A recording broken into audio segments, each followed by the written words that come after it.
Cool. Unsay difference sa solar eclipse ug sa lunar eclipse? Simple na kayo. Ang solar ug ang lunar. Ang solar, ano siya? Ang adlaw ug ang earth, tabunan sa moon. Ang moon nas tunga. Mao na siya ang solar. Kanya ang lunar, mao na siya baliktad. Bali ang adlaw ug ang kalibutan gitabunan ang moon. Nas tunga ang kalibutan. So natabunan. So mao na yung difference niya. Unanim ko na explanation na. Total cost, total kilowatt hour used times the price per kilowatt hour. So mo ni siya, total of kilowatt for kilowatt hour na imo na consume, i-times na Lang unsa man akol? Sa kuryente naman akol. Unsa man tay connection ano oy?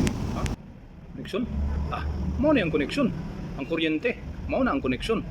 Kinahanglan makabalo ka yun sa pag-compute sa imong na-consume nga kuryente sa imong loan meter. Kaya ron di na kasi pangutana, o di na kasi duda sa imong landlord.